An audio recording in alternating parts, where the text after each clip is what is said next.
She smirked as her hand brushed my arm and whispered, "This procedure might feel too good," and in that moment, the line between care and desire blurred. The clinic was quieter than I expected that evening. Fluorescent lights hummed softly above, casting a pale glow across the spotless floor. The air smelled faintly of disinfectant mixed with something floral I couldn't quite place. My nerves tightened the moment I signed my name at the front desk. I'd been told the procedure was routine, nothing to worry about, but that didn't stop my hands from fidgeting with the pen before sliding it back across the counter. When the door opened, I looked up, and that's when I saw her. She walked in with a calm steadiness that made the room feel suddenly smaller. Her presence wasn't rushed or mechanical the way I had expected from medical staff. Instead, there was a grace in her movements, as if every step had purpose. Her hair was pulled back neatly, strands framing her face in a way that softened her strong features. "Come with me," she said, her voice low and steady, carrying both professionalism and warmth. I followed her down the hallway, listening to the gentle rhythm of her shoes against the floor. She led me into a small, sterile room where the equipment was already prepared. I sat on the edge of the exam table, my nerves more obvious now, my palms pressing against the paper sheet that crinkled beneath me.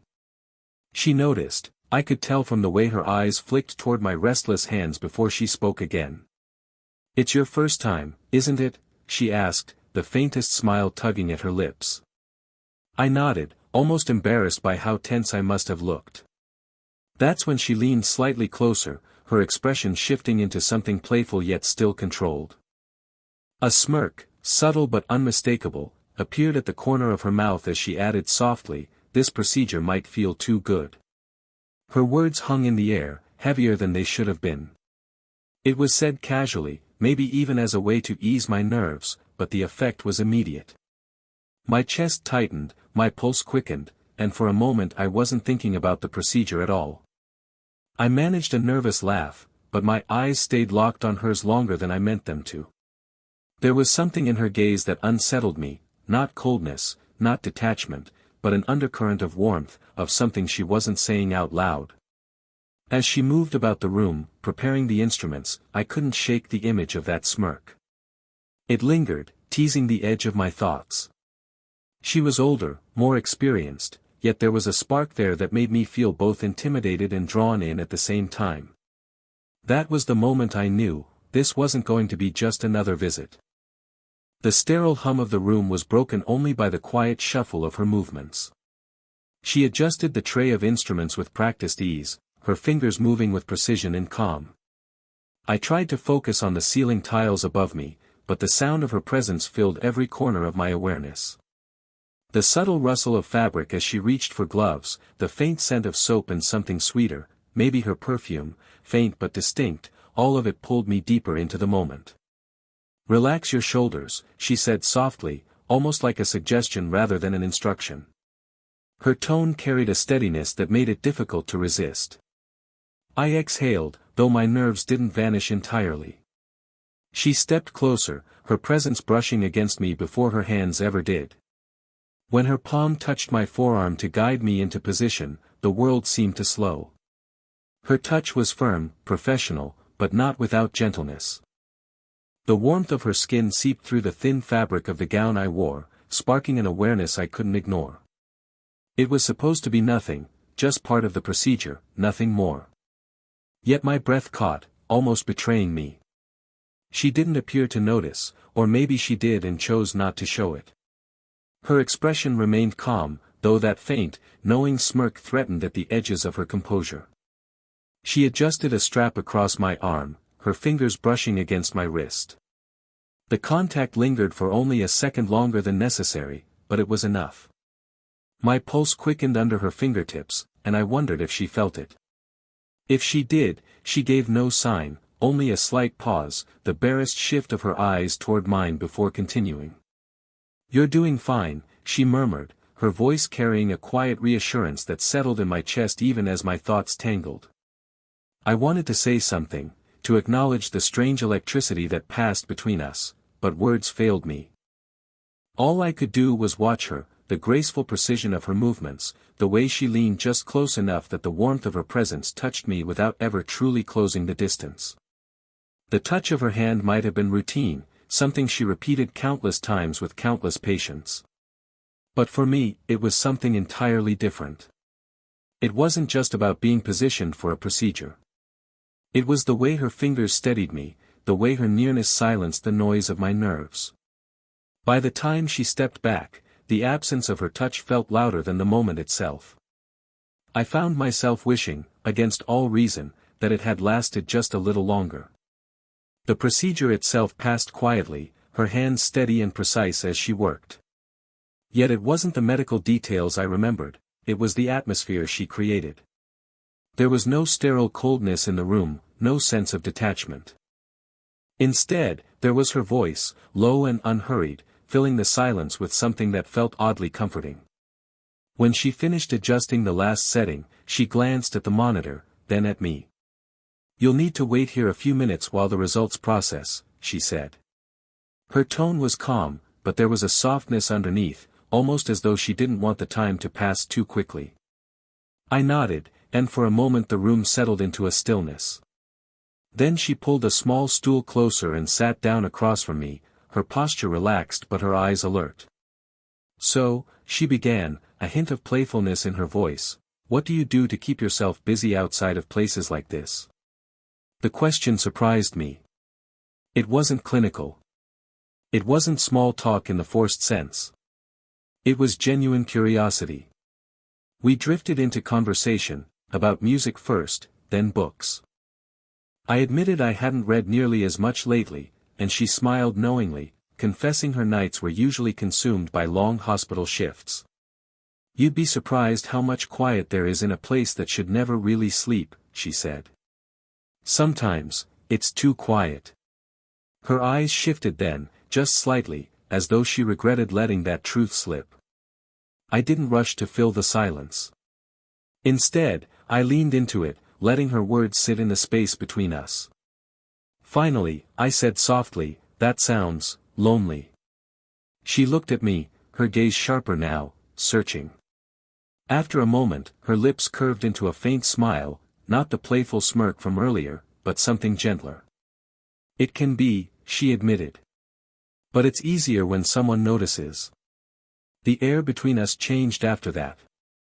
It wasn't heavy, but it carried weight, the kind of weight that only comes when two people stop pretending everything is fine. I realized then how much I wanted her to keep talking.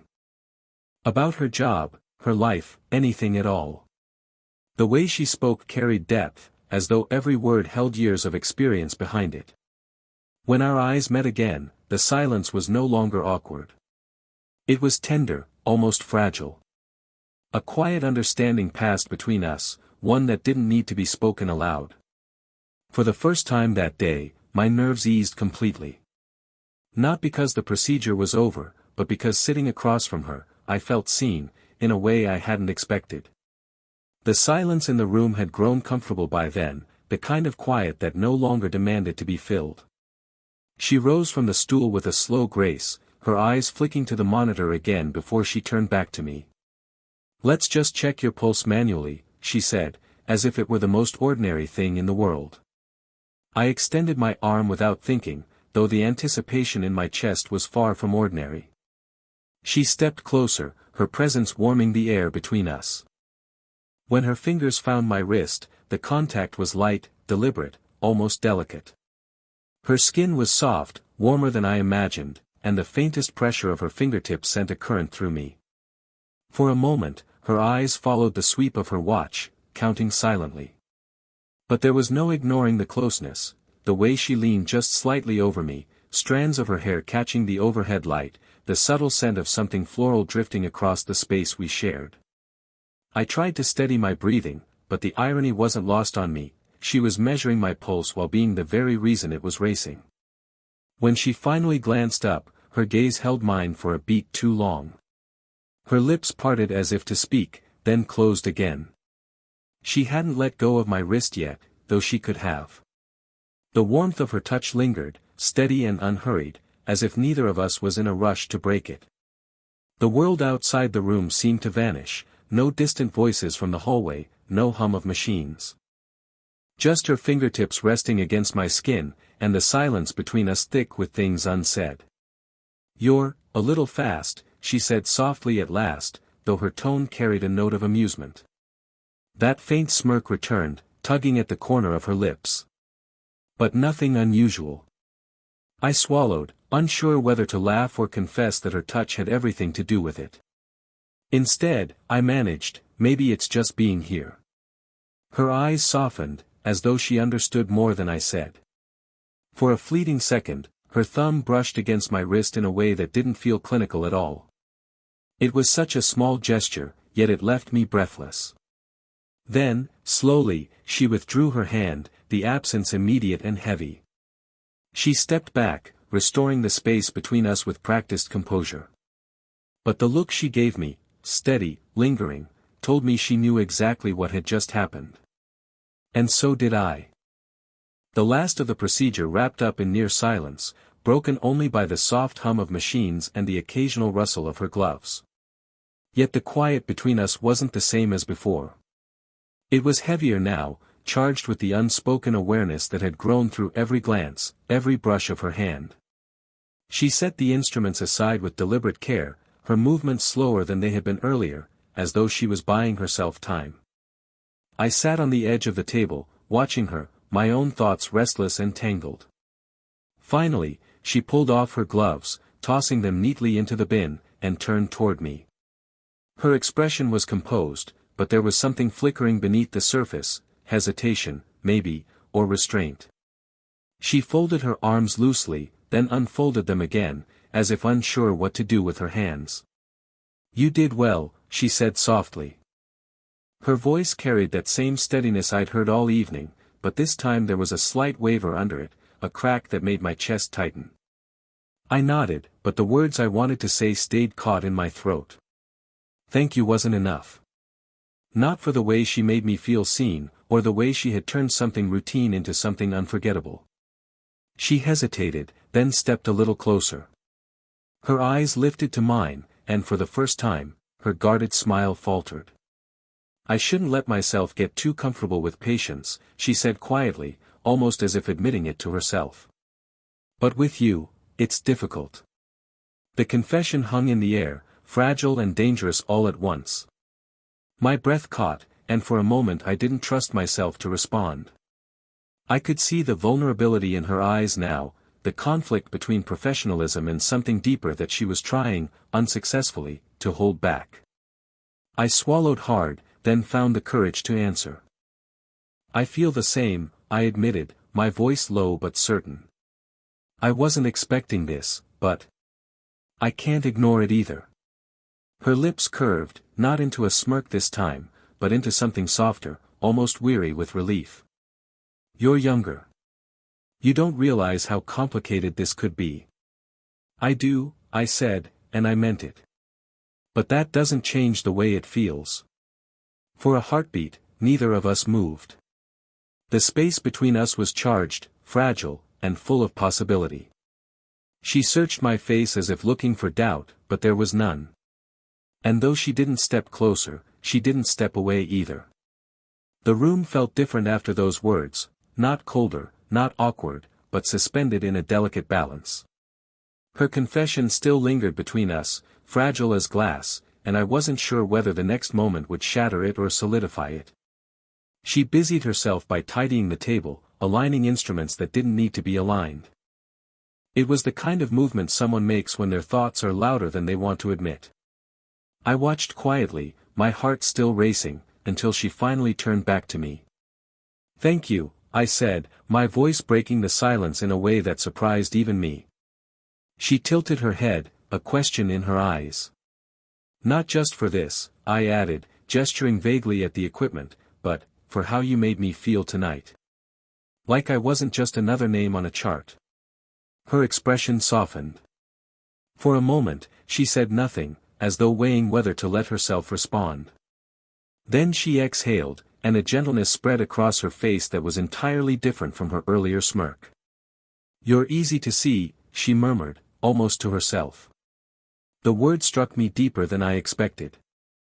Something in my chest loosened, and before I realized it, I had stepped closer, not enough to close the space completely, but enough that I could see the faint lines at the corners of her eyes, the quiet fatigue softened by warmth.